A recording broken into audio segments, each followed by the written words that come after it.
அதை அடக்கிக் கொள்ளக்கூடாதா? ஆட்டம் மைத்துனரே, இது ஜலதோஷ தும்மல். இதனால் ஒன்றும் சகுனத்தடை ஏற்படாது. நடக்கட்டும். ஆமாம், தண்ணீர் புதிதல்லவா, ஜலதோஷம் செய்திருக்கும். பாவம்.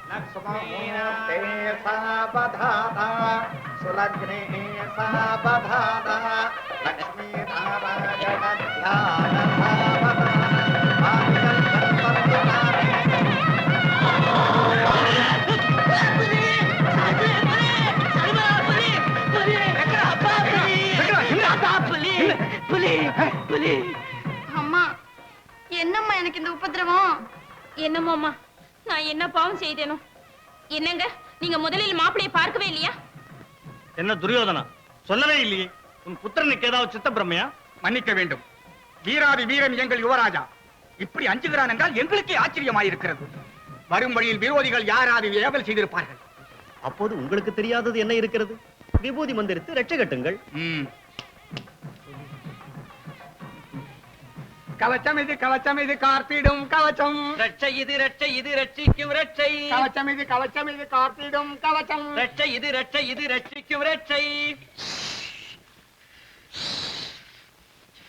தாத்தா, என்ன ஆனாலும் சரி, இந்த கல்யாணம் எனக்கு வேண்டாம் வேண்டாம் வேண்டாம். புலி புலி. நீ வேண்டாம் என்றால் அபிமன்யுவிற்கு கொடுத்து விடுவார்கள். கொடுக்கட்டும். அபிமன்யுக்கா? முடியாது, அது முடியாது. வாருங்கள், எல்லோரும் வாருங்கள்.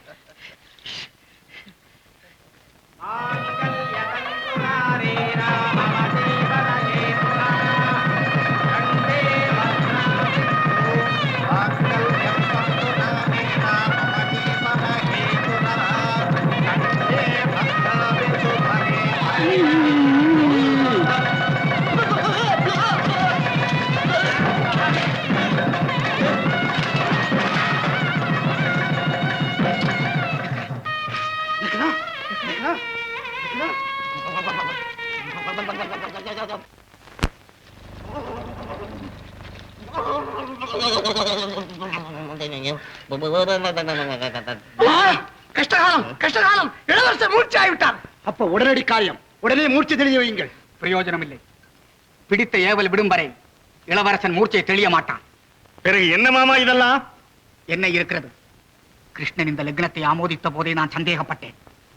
மணமகளை அன்று விடுதியில் சந்தித்த போதே ஒரு விதமாய் அனுமானப்பட்டேன். இப்போது இந்த மாயாஜாலம் எல்லாம் வெட்ட வெளிச்சமாய் போய்விட்டது. பட்டவர்த்தனமாக சொல்லுகிறேன், பலதேவா, நீ இப்போது காண்பது உன் மகள் வச்சலாவல்ல, வல்லரக்கி. உன்னையும் என்னையும் இப்படி ஏமாற்றியது உன் சகோதரன் கிருஷ்ணனே. என்ன சொன்னீர்கள்? என் சகோதரனா? அண்ணா, தாங்கள் ஆத்திரப்பட வேண்டாம். அடுத்து கெடுத்தவரை அம்பலப்படுத்தவே இந்த பீடத்தை கொண்டு வந்திருக்கிறேன். மாயா சதுரங்க மகிமா, வஞ்சக எண்ணமும் மிஞ்சிய ஆசையும் இல்லாமலா இங்கு வந்தீர்கள்? வாருங்கள், இந்த பீடத்திலே நின்று பேசுங்கள், தெரிந்துவிடும். சரி, அங்கேயே நின்று பேசுகிறேன். என்ன தெரிகிறதோ பார்ப்போம். ஆமா, பயப்படாதே துரியோதனா. நானே வலிய தெரிவித்தாருடைய என் நெஞ்சின் ஆழத்தை யாரா நிர்ணயிக்க முடியும்? ஆமா.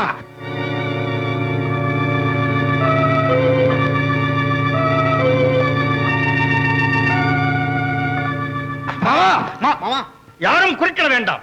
இந்த சூழ்ச்சி சுத்தமாக வெளியாக வேண்டும். சாத்தகி, எங்கேயும் கலப்பாயிடும். அமைதி பலதேவா, அமைதி. உருட்டும் சொக்கட்டான் மேல் ஆணையிட்டு உள்ளதை உள்ளபடி சொல்லுகிறேன். மாயா சூதாட்டத்தால் வஞ்சகம் செய்து பஞ்சவர் ராஜ்யத்தை கவர்ந்து விட்டோம். பாவம், தர்மத்திற்கு தலை குனிந்தவர்கள் வனவாசிகள் ஆகிவிட்டார்கள். இந்த பொறாமை உள்ளங்களை உணர்ந்த நீ எங்களுக்கு புத்தி புகட்ட முன் வந்தாய். ஆனால் நீ ஒரு பைத்தியக்கார யாதவன்.